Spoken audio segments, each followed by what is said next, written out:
Are we missing Jeff and Jeff? Can everyone hear me?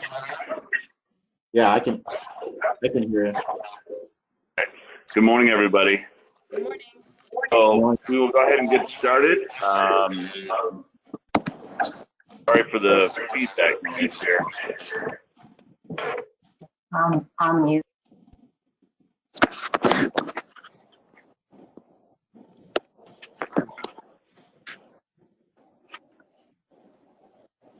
All right, so we'll go ahead with roll call. Jeff Joyner, Here. Dave Rowley, Here. Jeff Lord, I'm here. Craig Gelbsman,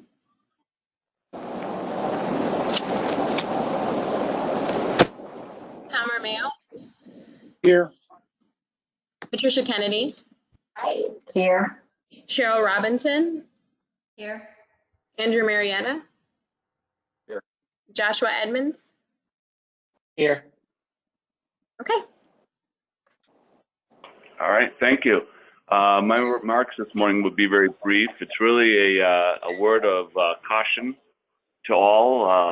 As you know, this type of event brings out the best and the worst of everybody. And one of the worst that you find of people is fraud. And so, for example, caution to you personally, but also to your businesses.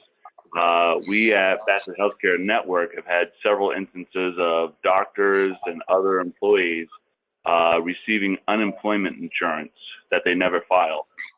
And the way that we're catching this, that we go through it each week, the business does, to find out who's on that list. And even I last week found out that I was on the list as well. So just be aware that you may want to go through, if your businesses or even personally, just check. It's quite sophisticated, the system they have set up, where they're actually taking the money, wiring it, and it is international from what I've been told. The money is being shipped overseas. So that's just a word of caution for you to maybe take a look at your companies and your unemployment insurance process.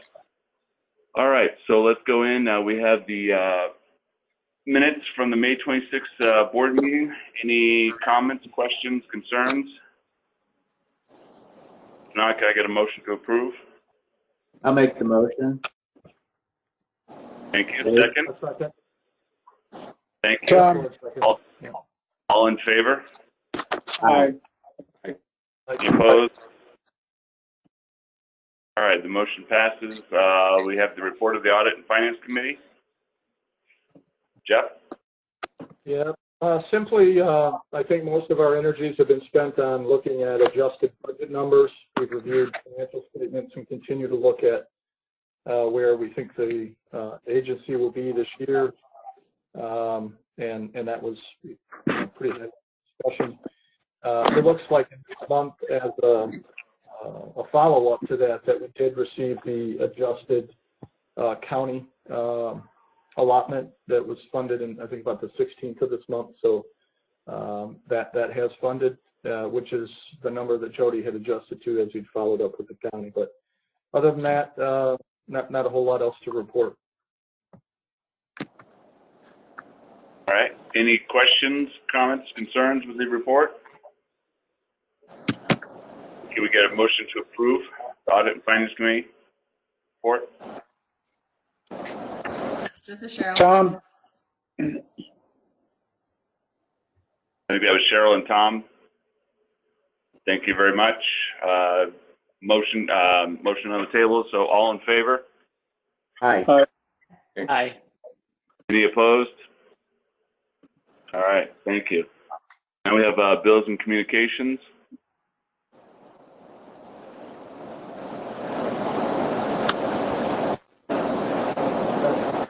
Anything you want to say on this, Megan? Seem pretty straightforward. I believe all of them were on what I sent you yesterday, except for the Otsego County one. But yeah, these are all straightforward. So motion to pay all the bills. I'll make that motion, Dave. Thank you, Dave. Second? Second.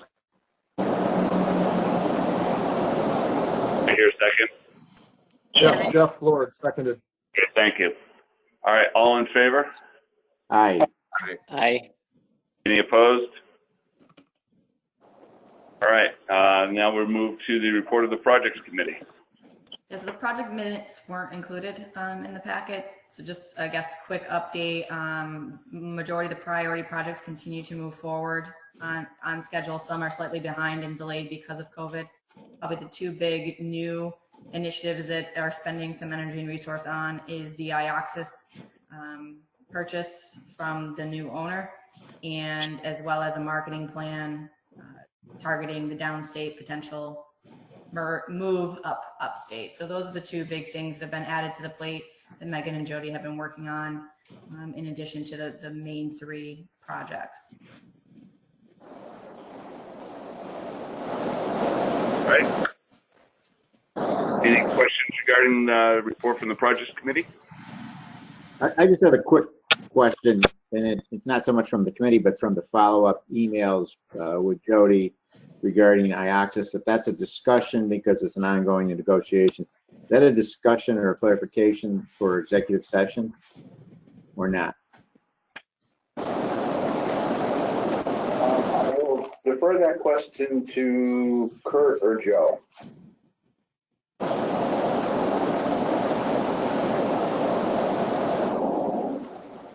Well, I'll start. Dave, what's the nature of the issue that you want to discuss? Because as I think the board knows, there are limited reasons we can go into executive session. The negotiations, Joe, with regard to the status of the purchase and those things. Sure, and arguably it may impact the purchase price of the real estate and the overall structure of the transaction. So I would think that there's a basis there to go into executive session.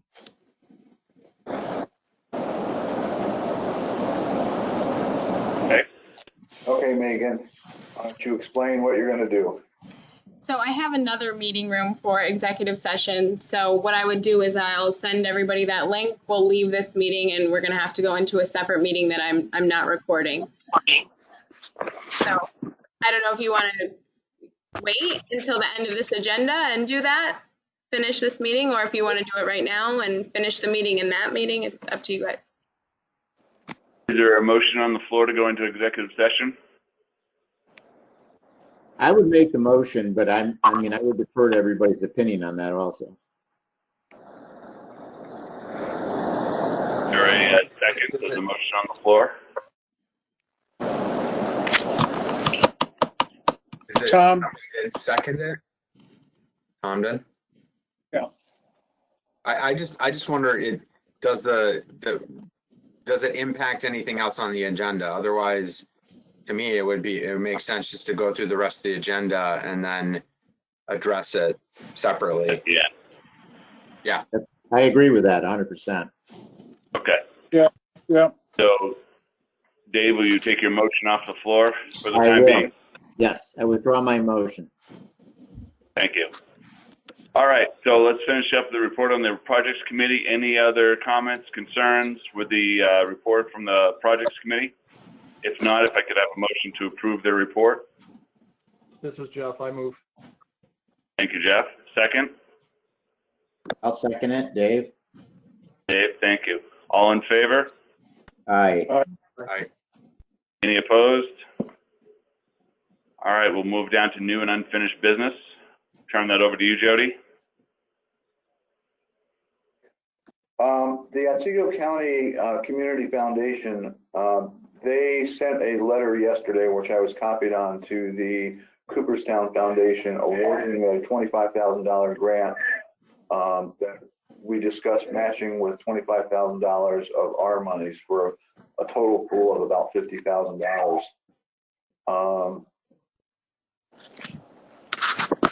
So I guess the question is that does this board want to put up $25,000? We discussed it at the last meeting, at the last finance meeting. I know Craig wasn't here, but I think Craig was in support of trying to help some of our local businesses as well. These would only be businesses outside the city of Oneonta. because the city of Oneonta started their own fund to help businesses within the city. How can this money be used? I'm sorry? How will this money be used? I think the simplest way right now is to allow us to advertise that people can seek reimbursement for protective equipment that they've already purchased since the epidemic started, up to $500 worth of bills. And then we would reimburse those businesses for the cost that they've incurred. There may be the ability for us to also maybe take a small amount of money. We're waiting to see how the city's doing on their end, but to take maybe $8,000 to $10,000 of that $50,000 and actually go out and buy PPE equipment to distribute to businesses that need additional resources.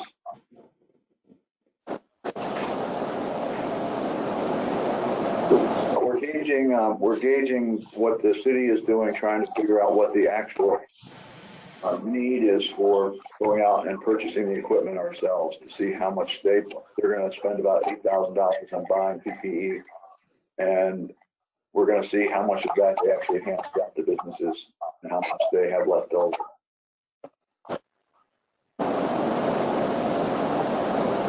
What are the thoughts from the members of the committee?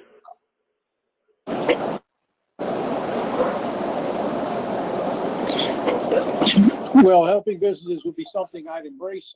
It seems like we're still vague on what to spend it on, you know, and I don't want to wait another month to have a meeting so we can begin to think about maybe possibly someday starting and the thing will be over before we get anything done. So it's kind of I'm in a frustrated position here. We would help. It all makes sense, but putting out $25,000 to think we could spend it on something seems maybe not responsible either. So somebody help me with that.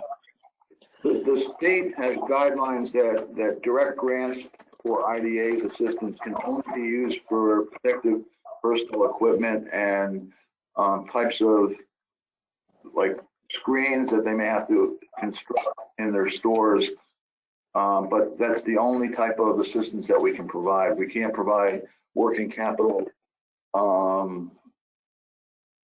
buying maybe supplies or reimbursing rent. It's just for PPE equipment that grants can be given out for. Okay. I would just add to that, and Andrew can chime in here, but the Initiatives Committee of the Community Foundation understood that when it was recommended that, as you know, we had to funnel money to another 501c3. And so that's where the $25,000 is geared toward PPE completely, and just seemed like a way of doing something because there's not enough money there to have much of an impact otherwise on businesses. Plus, there are restrictions on how it can be spent. I mean, I guess from my perspective, these are charitable dollars that are going, that are going to the business community. So they're raised by individual donors, and I guess this, to me, Otsego Now, this is a perfect way for Otsego Now to support a partnership, and and I think Jody has a variety of ideas on, I think there has to be flexibility because we don't know quite what the need is right now, but I think the Community Foundation recognized that that there's a need, and getting this money out was important. And I think if the IDA doesn't provide something or match it, it looks bad for Otsego Now, in my opinion, because here's the Economic Development Agency of Otsego County, and just the optics of it, so I mean, that's kind of, that's, I think, one of the reasons I think we should make some kind of contribution and let empower Jody to figure out how best to move forward. I'm okay with that. Makes sense. But we got to get done. Yeah, Are we limited with just PPE? That's the only thing that the IDA can support? Is that it, or there's no other? What the approved legislation states is that IDAs can provide up to $10,000 for PPE and installing fixtures to prevent the spread of the virus. Oh, okay. So that So that could help with like converting bathrooms to no touch to those kinds of things. So it's a little broader thing than just face masks and shields and stuff. yes. Okay. And so do we administer the money, or does the community foundation? Is it who administers the funds and gives them out and advertises and all that kind of good stuff? We'll have to form an agreement with the Cooperstown Foundation to specify that we'll be the administrator of the funds, and we have to, since IDA funds are involved, we have to actually report how we provide these grants back to the state. So we have to keep a record of what we're using the money for businesses open to, and to confirm that it's used for the required.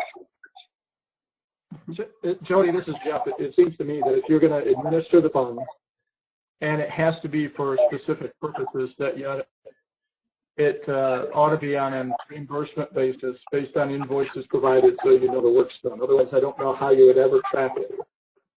Yeah, that's correct. That's what we want to do. That's why we actually said we do reimbursement. Okay. Well, if that, yeah, you also said flexibility for other items, that all has to be done on a reimbursement basis. Just my opinion. No, that makes sense.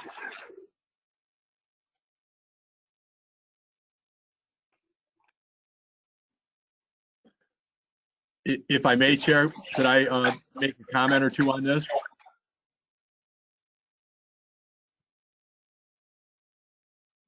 Oh, sorry, I had it on my mute. Yes, go ahead, Joe. There's been a lot of focus on this, and it really mirrors the point that Andrew made. Why aren't IDAs doing more in connection with this issue? And over the past several months, there's been a long promised executive order from the governor's office that would allow IDAs to use their monies for this activity. That never materialized. The legislature then took action with respect to this legislation. We've distributed a client alert to Jody on this point. It is very narrow in terms of what you can use the money on. And our friends at the Authority Budget Office have already issued guidance about reporting. So we will be looked at after the fact with respect to how well we've done with respect to reporting and our records on this. So I think we need to move forward cautiously, but I do agree that there's a lot of pressure out there for IDAs to do something because of the concerns and the issues that have been facing businesses.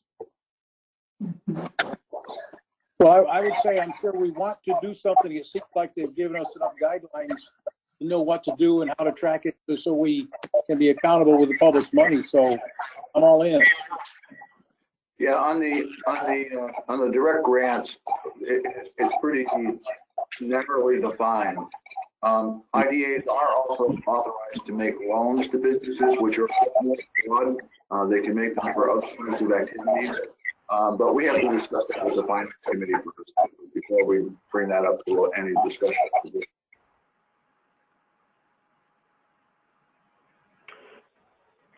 Okay, so what are the thoughts of the committee? Is there, I'm trying to kind of understand all this, is there any opportunity to help businesses outside of PPE? I know that through this specific grant, it's very specific to PPE. Is there any ways that IDAs can help businesses apart from that? IDAs, under this new legislation, IDAs are also authorized to make loans to businesses. The maximum loan we could make is $25,000. And that is much more broader. It can be used for helping a business buy inventory or doing some type of renovation transactions. We need to discuss this with finance, because even if we were to take $175,000 of our funds and put up loans of $5,000, that would be 35 loans. That's you know, we're a staff of 2, and I would hate to. We've got to discuss that a little bit more, whether we can handle within the next year tracking 35 loans and tracking repayments. And there is a grace period for the loan program where you don't charge any principal or interest until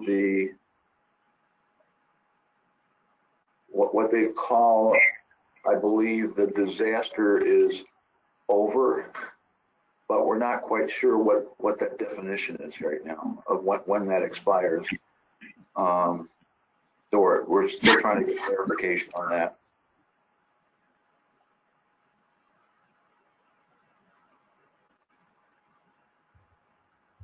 Any other questions?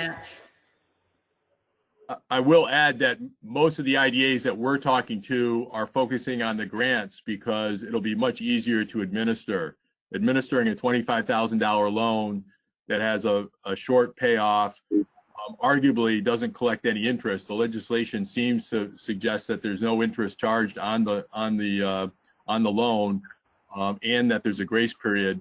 Would create a significant administrative burden on IDAs. And the concern is if they have to pay it off within a year after the grace period is over, that they may not be able to come up with that $5,000 that easily. Sure. Yeah, my question was just kind of geared at a lot of the businesses that I've been interacting with. PPE isn't their problem. You know, it's more so meeting rent, meeting utilities without sales and things like that. And so I didn't know if there was any opportunity for any of the money to go to things like that. But it sounds like it's limited to the PPE. Well, this is Jeff Lord. For what it's worth, I think Joe's points are well made. I think our best efforts are made at doing a grant that's very specific and narrow to assisting people on the operating capital and working capital side for businesses. There are, you know, the PPE loan program, which assisted with payroll costs and utilities. There's the Main Street program, which is through the Federal Reserve. There's the EIDL program through the SBA. There's just a plethora of things out there for businesses to apply for. They can do it online. They can do it in numerous ways. And none of those things have coordinated or common sense rules that all interplay with each other. And the rules aren't even finished for any of it. So I don't think we want to join the fray of trying to figure out loaning into some working capital pool and as Jody said, the rules, trying to figure out those rules. So I think the grant program is probably the way to focus. And I'm in support of it, by the way, as long as we document in line with the narrow scope that's been provided.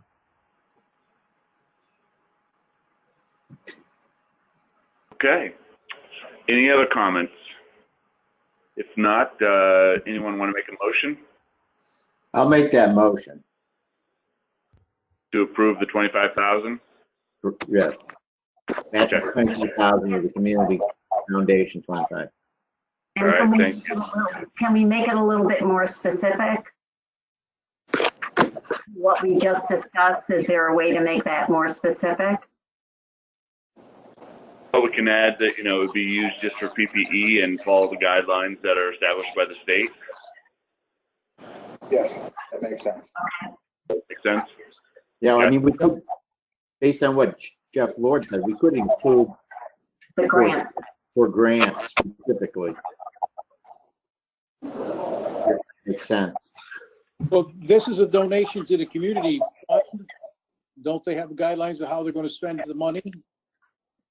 And we'd have to be in agreement. I mean, they already have, I would presume, existing guidelines for what they intend to do with their fund, what they intend to do with their fund. If we're in harmony, let's just, I don't see a problem.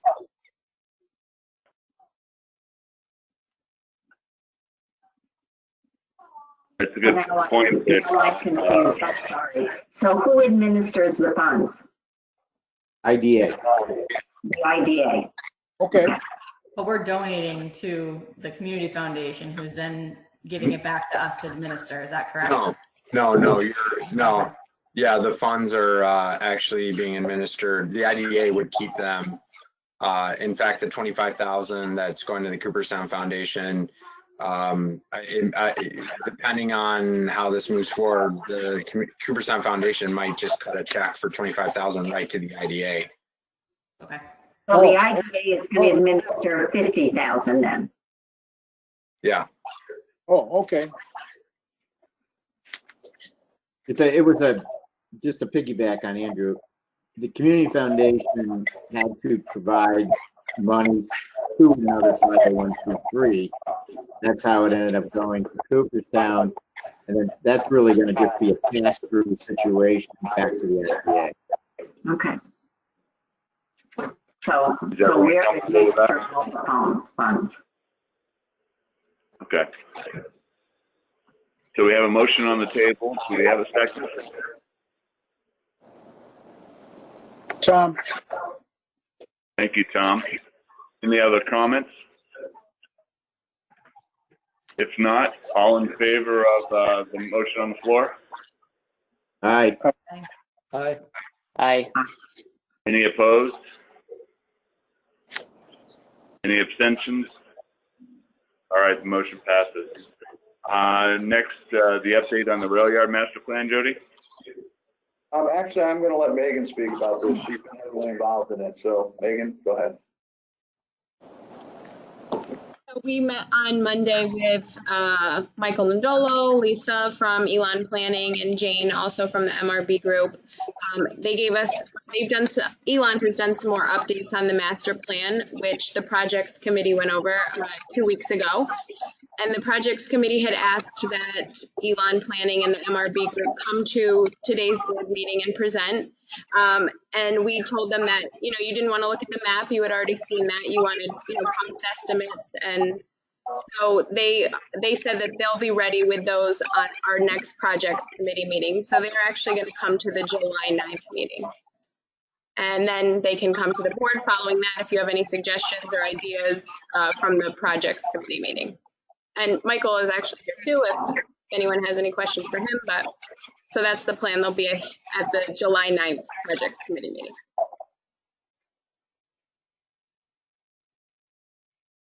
All right, is everyone comfortable with that? All right, any questions in the meantime that you have for Michael?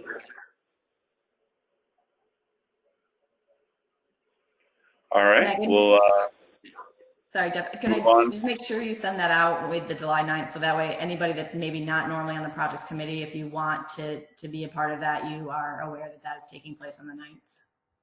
Thank you. all right, good catch. Thank you, Cheryl. All right, we'll now move into the public comment period. Anyone from the public on that would like to speak?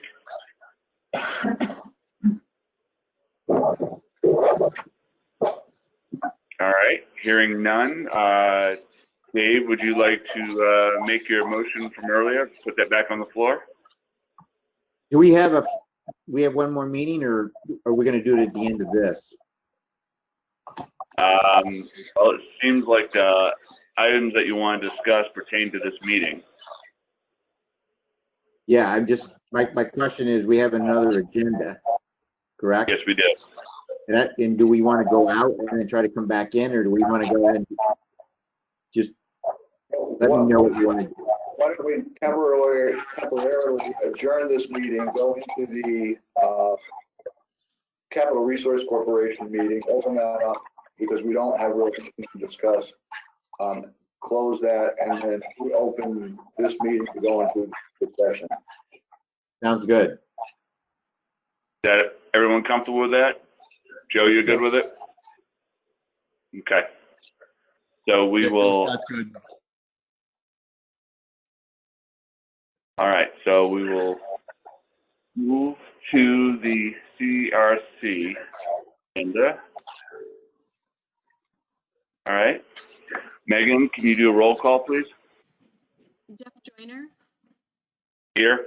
David Rowley, Here. Jeff Lord, Here. Craig Galbsman, Tom Romeo, Here. Patricia Kennedy, Here. Cheryl Robinson, Here. Andrew Marietta, Here. Joshua Edmonds. Here. All right, thank you. We have a forum. We have the chairman's remarks are the same as the meeting from the previous meeting, the IDA meeting. We'll now move into the approval of the meeting minutes. Can we get a motion to approve the CRC board meeting minutes from May 26th? So moved, Cheryl. Thank you, Cheryl. A second? Second. Thank you. All right, all in favor? Aye. Aye. Any opposed? All right, now we have new and unfinished business. Seeing there's nothing on the agenda, is anything on the committee wants to bring forward? All right, then moving down, can we have a motion to adjourn the meeting? I'll make that motion. Thank you, Dave. Second? Jeff Lord, second. Thank you. All right, meeting is adjourned. Now we'll move back to the IDA meeting. And Megan, you'll reflect all of this in a minute. Yeah, Right, this is proper being language. recorded. Yeah, so I have all of this. Thank you. All right, we'll move back to the IDA meeting that we had literally halted. Dave, you want to make your motion? Yeah, I make a motion that we move to executive session to discuss negotiations with regard to a particular project. Is there a second? Second. All right, all in favor? Going to executive session? Okay, I just sent everyone a link to your email. So if you just go to your email, you just click there, and that's where everyone will meet again. Okay. We don't need to save this session. Do we need to keep this live? Oh, okay. We need to keep this session live to come out of executive session into? No, I don't think so. If we're Joe, not, what do you think? Public on this call? I don't think so. But if we don't, I'm just thinking in the county when we have executive session and then we basically end with the executive session. So the minutes would just show that the meeting, essentially that It ended. they ended with the executive session, or you could come out very quickly, and that would be the reason to keep it live, just to close the executive session out. So I don't know. I think the only reason to keep this open is if there was going to be a vote afterwards. But I don't believe there's going to be any vote before. Can we just close it and stop recording and stay? You can't just do that? The only reason I made a separate link was just in case someone came into the meeting while we were in executive session. Gotcha. Just protect. Yeah. Yeah, gotcha. Okay, so let's go ahead and everyone leave this meeting and go to that link that Megan just sent out to log back in. All righty. Great. Bye. Thank you all. Bye, Michael.